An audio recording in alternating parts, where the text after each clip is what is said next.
Assalamu alaikum dear student, welcome to the class physics.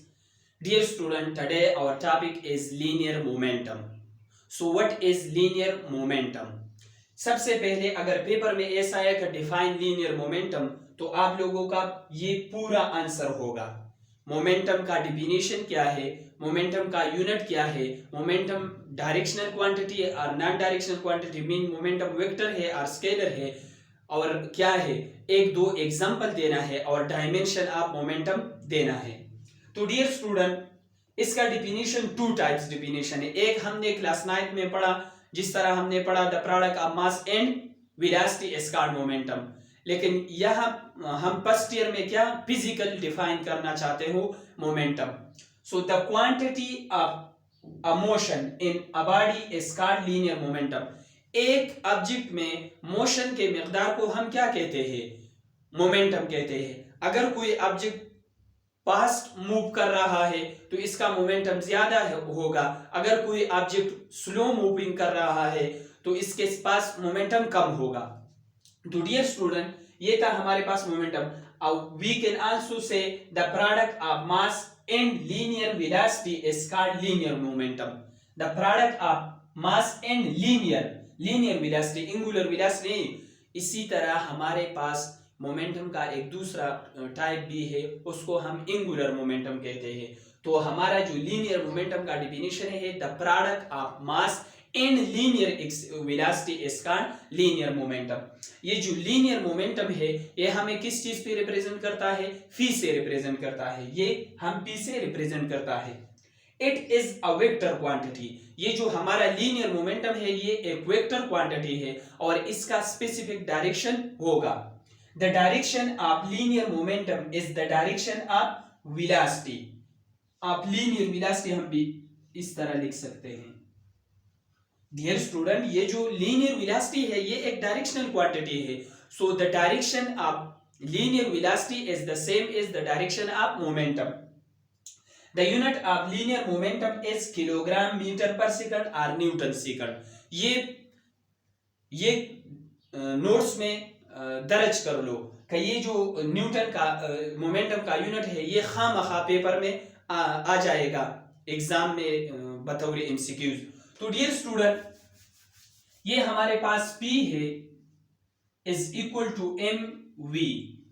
So P vector quantity, तो इस तरह मैंने इसके ऊपर एरो लगाया और जो v है ये भी एक वेक्टर क्वांटिटी है इसलिए मैंने इसके ऊपर एरो लगाया। और मेस जो है, mass is a scalar quantity, so I did not put arrow above और below the mass. Dear student, how we will find the unit of this quantity. अगर आप फिजिक्स में किसी भी फिजिकल ऑब्जेक्ट, फिजिकल क्वांटिटी का unit मालूम करना चाहते हो तो first write his their mathematical form. So this is the mathematical form of momentum. So P is equal to, what is the unit of mass? So the unit of mass is kilogram. And what is the unit of velocity? So the unit of velocity is meter per second. तो ये क्या है, ये kilogram metre per second है unit of momentum. But आप लोगों को क्या डाउट में डालने के लिए एग्जामिनर क्या करना चाहते हैं, वो कहता है newton second.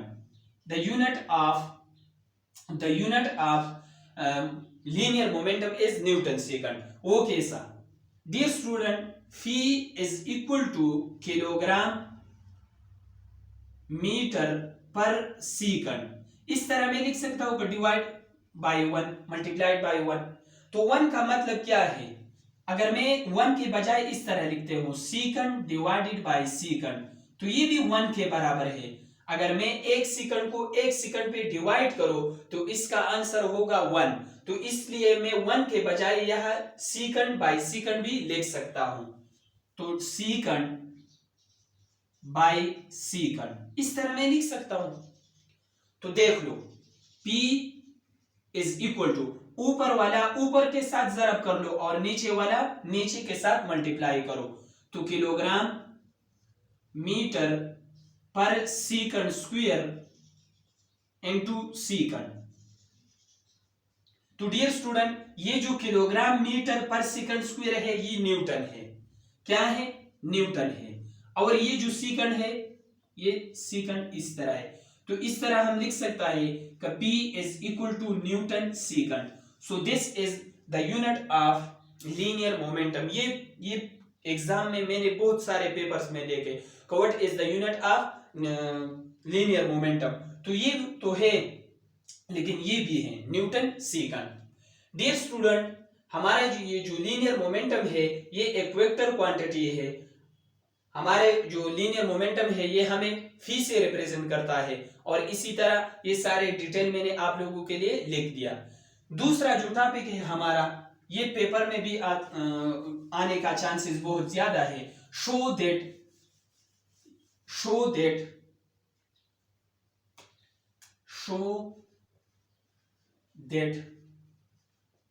the rate of change of linear momentum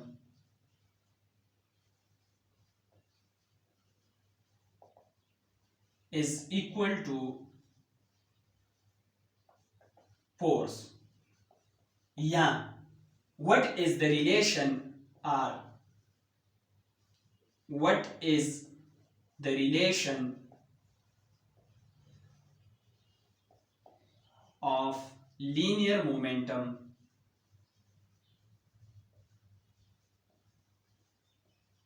and Newton second law. Newton second law, I hope आप लोगों ने इससे स्क्रीनशॉट लिया, तो मैं ये मिटाना चाहता हूं। तो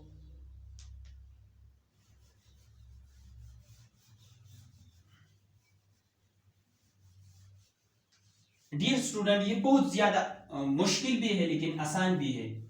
देख लो, what show that the rate of change of linear momentum is called force. ये साबित कर लो, del P divided by T या del T is equal to F, ये साबित कर लो कर किस तरह rate of change of linear momentum is equal to force.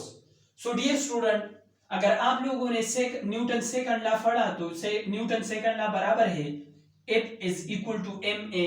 मैंने उधर भी कहा था और आज भी कह रहा हूं कि ये न्यूटन सेकंड लॉ नहीं है, ये न्यूटन सेकंड लॉ का स्पेशल केस है। न्यूटन सेकंड लॉ नहीं है, ये न्यूटन सेकंड लॉ का स्पेशल केस है। तो ये है हमारे पास इक्वेशन नंबर फर्स्ट। तो इस तरह मैं लिख सकता हूं कि A जो बराबर है ये del V divided by del T के बराबर है। तो ये चेंज इन वेलोसिटी है। तो मैं सपोज मैं कहता हूं कि हमारा जो ऑब्जेक्ट है इसका पहला वेलोसिटी vi था और बाद में वेलोसिटी vf था। ये इनिशियल वेलोसिटी है और ये फाइनल वेलोसिटी है। तो ये डेल में किस तरह लिख सकता हूं, del v is equal to vf minus vi। और ये जो t है, लेट सपोज मैं कहता हूं जो मेरा पहला टाइम था वो 0 था, इनिशियल टाइम था, और जो फाइनल टाइम था डेल t वो हमारे पास बराबर है t माइनस 0 के बराबर है। तो put this and this in this equation. So a is equal to del v divided by del t is equal to del v के बजाय vf minus vi divided by t।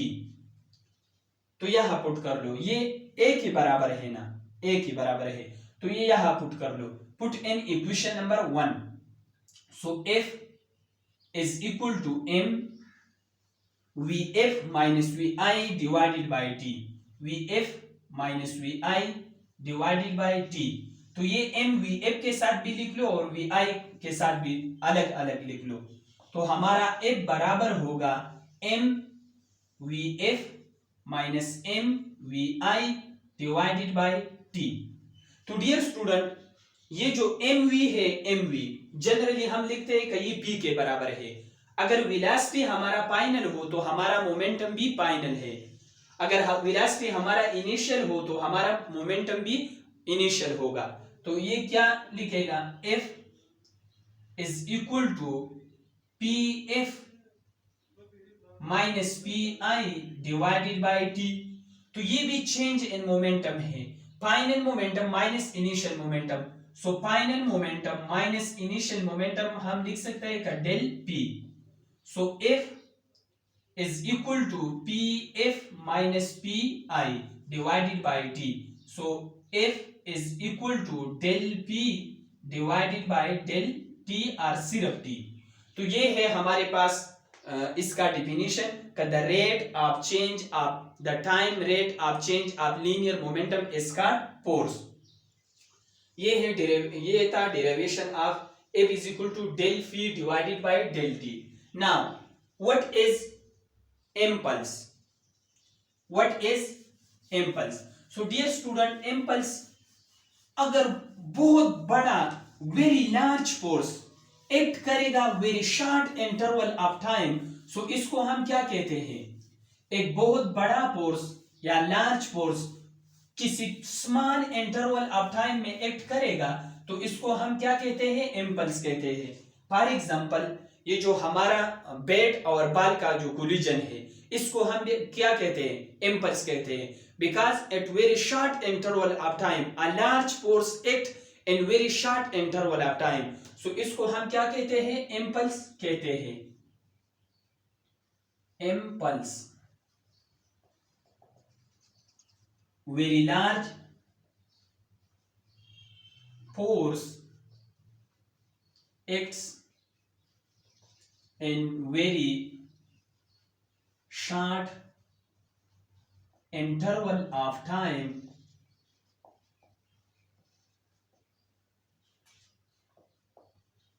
is called impulse। अगर कोई large force, या मैं इस तरह भी कह सकता हूं, जो एक्सीडेंट हो जाता है, तो एक्सीडेंट क्या, वो एक्सीडेंट में क्या हो जाता है? लार्ज फोर्स बहुत ज्यादा बहुत छोटे इंटरवल ऑफ टाइम में एक्ट करे तो इसको हम क्या कहते हैं? इसको हम कहते हैं इम्पल्स। इम्पल्स हम रिप्रेजेंट करता है जे पे। It is a vector quantity, ये भी एक वेक्टर क्वांटिटी है। इम्पल्स क्या है? एक वेक्टर क्वांटिटी है। तो इम्पल्स हम किस तरह लिख सकता है? J is equal to F cross delta T, F cross delta T. तो ये है हमारे पास इम्पल्स। तो इस तरह हम लिख सकते हैं, ये जो एफ है ये हमने अभी डिराइव किया, F is equal to del P divided by del T.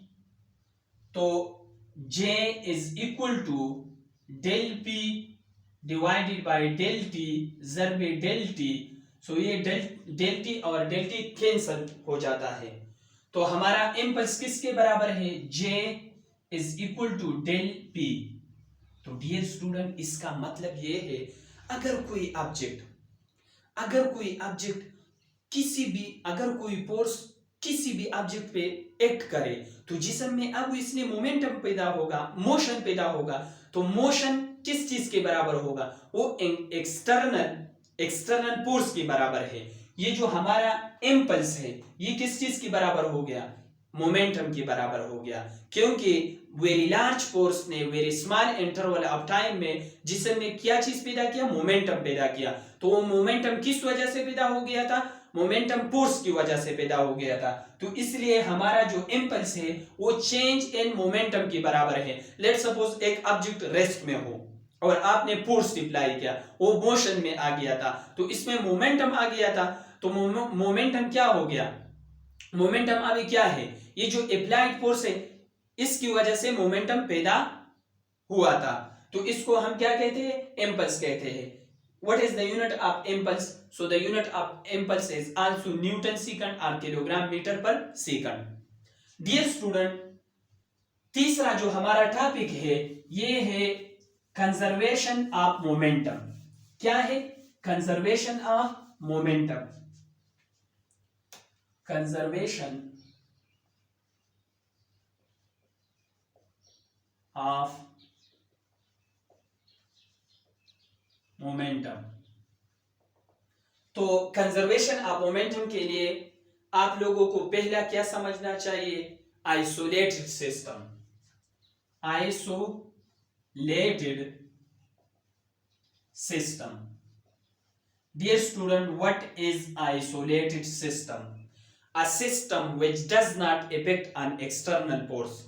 एक सिस्टम है वो अंदर इंटरेक्शन कर सकता है, अंदर इसमें इंटरनल फोर्स हो सकता है, लेकिन ये जो सराउंड से जो एक्सटर्नल फोर्स है उसका इफेक्ट किसके बराबर हो? जीरो के बराबर हो। लेट्स सपोज एक फैमिली में बहुत ज्यादा लोग रहते हैं, तो एक दूसरे के फैमिली के अंदर क्या है? इंटरेक्शन है, लेकिन बाहर से क्या है? इंटरेक्शन किस चीज के बराबर है? जीरो के बराबर है। तो इसीलिए हमारे कायनात में एक पार्टिकल, एक सिंगल पार्टिकल रेस्ट में नहीं हो सकता। They move every time. कायनात में एक चीज रेस्ट में नहीं हो सकता।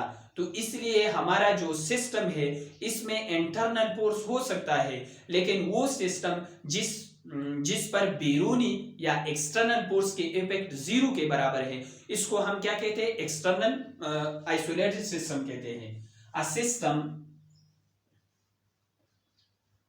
which does not affect on external force is called isolated system.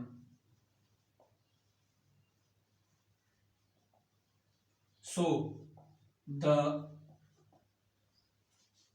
final momentum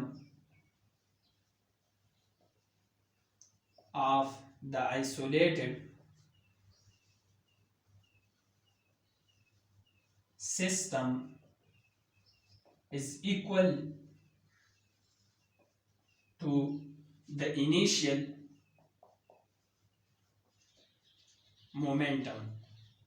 ये जो आइसोलेटेड सिस्टम है इसके जो फाइनल मोमेंटम है और इनिशियल मोमेंटम है ये एक दूसरे के बराबर है। तो इसको हम क्या कहते हैं? This is called conservation of momentum. इसको हम क्या कहते हैं? Conservation of momentum. अभी मैं प्रूव करता हूं। अगर मैंने इस तरह प्रूव किया कि P F is equal to P I, so this is final momentum of the system, this is initial momentum of the system. So final momentum and initial momentum of the system same for isolated system. Dear student, हमने prove किया कि F is equal to del P divided by del T। ये तो हमने prove किया कि the time rate of change of linear momentum is called force। इसको हम ये भी कह सकता है the relation between force and Newton and the relation between linear momentum and Newton's second law। ये एक्सटर्नल फोर्स अगर जीरो के बराबर में मान लो आइसोलेटेड सिस्टम के लिए, तो ये मैं लिखूंगा zero is equal to del P divided by del T by cross multiplication del T multiplied by zero, so it will also is equal to zero. So इस तरह मैं लिख सकता हूं कि zero del T is equal to del P. तो del P हमारे पास बराबर हो गया पी जीरो। तो ये डेल पी हमारे पास किस चीज के बराबर है? चेंज इन मोमेंटम है। और चेंज इन मोमेंटम हम किस तरह डिराइव कर सकते हैं? किस तरह मालूम कर सकता है? Final momentum minus initial momentum. So del P is equal to P F minus P I. तो देख लो P F minus P I is equal to zero. तो ये नेगेटिव है, अगर मैं इक्विलिटी से दूसरे साइड पे ले जाता हूं तो ये पॉजिटिव होगा। तो P F is equal to P I. So final momentum is equal to initial momentum. तब ये पॉसिबल है जब हमारा सिस्टम क्या हो? आइसोलेटेड हो। तो डियर स्टूडेंट, आज जो हमारा टॉपिक था लीनियर मोमेंटम था, फिर हमने ये शो किया what is the relation between linear momentum and Newton second law of motion, फिर हमने डिस्कस किया इम्पल्स, फिर हमने डिस्कस किया कंजर्वेशन ऑफ मोमेंटम। सो जो हमारा लीनियर मोमेंटम है ये एक वेक्टर क्वांटिटी है, इसका डायरेक्शन वेलोसिटी के डायरेक्शन के बराबर है, इसका यूनिट जो है, एक चीज मैंने भूल गया, वो है डायमेंशन ऑफ लीनियर मोमेंटम। तो ये नोट कर लो 1 2 3 4 डायमेंशन हम लीनियर मोमेंटम कैसे फाइंड कर सकता है। डायमेंशन, तो डियर स्टूडेंट ये जो P है ये बराबर है m into v। सो हमें पता है कि the dimension of mass is m, dimension of mass is m and the dimension of velocity is l t minus 1। इस तरह हम लिख सकते हैं velocity is equal to displacement divided by time. तो डिस्प्लेसमेंट का जो डायमेंशन है वो l की बराबर है और टाइम का जो डायमेंशन है वो d के बराबर है। तो इस तरह हम लिख सकते हैं कि t minus 1। So the dimension of linear momentum is m l t minus 1। ये है डायमेंशन ऑफ लीनियर मोमेंटम। यहां तक क्लियर है। जो बच्चे क्या करता है, जो बच्चे एग्जाम के लिए सिर्फ तैयारी करता है तो इसके लिए ये एनफ है, और जो बच्चे ईटा के लिए तैयारी करता है तो इसके लिए ये एनफ नहीं है, फिर आगे भी देखना है। तो डियर स्टूडेंट ये डायमेंशन था। अभी एग्जाम में नहीं है, ईटा टेस्ट में बहुत आसान क्वेश्चन आता है, लेकिन हमारे जो बच्चे हैं ये सिर्फ बुक से पढ़ाते हैं तो वो फंस जाता है। डियर स्टूडेंट ये जो P is equal to m v है, ये एक जिस्म की मोमेंटम है, एक बॉडी की मोमेंटम है। अगर मैं ये कंसीडर करता हूं कि हमारा जो m है वो कांस्टेंट है, हमारा जो m है ये क्या है, कांस्टेंट है। So P directly proportion to v। हमारा m कांस्टेंट है तो हमारा डिपेंड मोमेंटम का किस चीज पे है, वेलोसिटी पे है। तो अगर वेलोसिटी ज्यादा हो तो मोमेंटम ज्यादा होगा, अगर वेलोसिटी कम हो तो मोमेंटम कम होगा। So draw the graph between P and V। So the P और द V ग्राफ बया सब बराबर शी। नो जमून सराबा द P दा जमून सर P दे और दा सदे दा V दे। नो चकला मास जमून सर कांस्टेंट दे, नो वेलोसिटी बा मोमेंटम बा डायरेक्टली प्रोपोर्शन सते वेलोसिटी ताई। नो ददी ग्राफ पसंद राजी दा से राजी दा जमून सर द P और द V ग्राफ शो स्ट्रेट लाइन शो। डियर स्टूडेंट कजुवे में जमून सर वेलोसिटी कांस्टेंट और वेलोसिटी कांस्टेंट नो मोमेंटम वाज डायरेक्टली प्रोपोर्शन सते m ताई। Kazugam to velocity zamu sarasada velocity constant P is equal to mv। velocity constant show नु P directly proportion सता शो m ता शो। उसके velocity m mass से y नु velocity momentum zamu सरा सही से y को mass zamu सरा कमी, अगर mass कम है तो momentum हमारा कम होगा, अगर mass ज्यादा होए तो momentum हमारा ज्यादा होगा। तो इसका क्या, इसका ग्राफ भी m into p, ये भी स्ट्रेट लाइन होगा, ये भी स्ट्रेट लाइन होगा। डियर स्टूडेंट एक ऑब्जेक्ट है, इसका मास m1 है और वेलोसिटी v1 है। एक फोर्स मैंने अप्लाई किया F, तो फोर्स F की वजह से जिस्म ने डिस्टेंस कवर किया। तो लेट सपोज अभी इसका मास m2 है और वेलोसिटी v2 है, मास वही है m1 है, लेकिन वेलोसिटी क्या है, मास भी चेंज हो गया, वेलोसिटी v2 है। तो अभी मैं ये लिख सकता हूं, अगर ये आइसोलेटेड सिस्टम में हो तो आइसोलेटेड सिस्टम में इस तरह मैं लिख सकता हूं कि P F is equal to P I. तो पी एफ कितना है, m2v2 है, is equal to P I कितना है, m1v1 है। तो इस तरह मैं लिख सकता हूं कि m1 divided by m2 divided by m1 is equal to v2 divided by v1।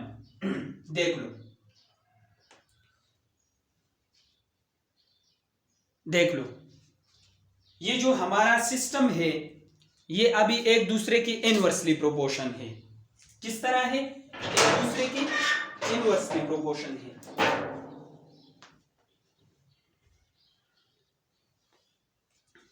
एक दूसरे की किस तरह इनवर्सली प्रोपोर्शन है। डियर स्टूडेंट, एक ऑब्जेक्ट है, उसका मास m2 है और क्या है, वेलोसिटी क्या है, v2 है। यार ये v1 है, ये v1 है और ये v2 है। तो देख लो ये m1 इनवर्सली प्रोपोर्शन v1 करे, m2 inversely proportion to v2, m2 divided by m1 is equal to v1 divided by v2। देख लो इसका मतलब ये है, अगर एक ऑब्जेक्ट है, इसके वेलोसिटी v2 है और मास m2 है, अगर जिस्म का मास ज्यादा हो तो इसका वेलोसिटी क्या हो, कम होगा। अगर जिस्म का वेलोसिटी ज्यादा हो तो इसका मास क्या होगा, ज्यादा होगा। अगर जिस्म का वेलोसिटी ज्यादा हो तो इसका मास कम होगा, अगर जिस्म का मास ज्यादा हो तो इसका वेलोसिटी कम होगा। दोनों का एक दूसरे के साथ क्या है, इनवर्स रिलेशन है। लेट्स सपोज एक ऑब्जेक्ट है, बहुत हेवी ऑब्जेक्ट है, तो इसका वेलोसिटी क्या होगा, कम होगा। अगर बहुत लाइटर ऑब्जेक्ट हो तो इसका वेलोसिटी क्या होगा, ज्यादा होगा। तो अभी इन दोनों के दरमियान क्या है, m2 और v2 के दरमियान ग्राफ क्या है और m1 और v1 के दरमियान ग्राफ क्या है। ये ईटा के हिसाब से बहुत इंपॉर्टेंट है। तो ये देख लो, अगर ये m2 है और ये v2 है तो इन दोनों का जो ग्राफ है वो इसी तरह होगा। जब मैं मास कमता जा रहा हूं तो हमारा वेलोसिटी बढ़ता जा रहा है। ये v2 है, ये बढ़ रहा है और ये जो मास है वो घट रहा है। अभी देख लो ये दूसरे को, ये v1 है और ये m1 है, इसका ग्राफ भी इसी तरह होगा। ये मास मैं कम कर रहा हूं तो हमारा वेलोसिटी क्या है, ज्यादा हो रहा है। तो ये है हमारे पास linear momentum. Dear student, I think ये लेक्चर आप लोगों के समझ में आ गया होगा। Do study, wish you best of luck.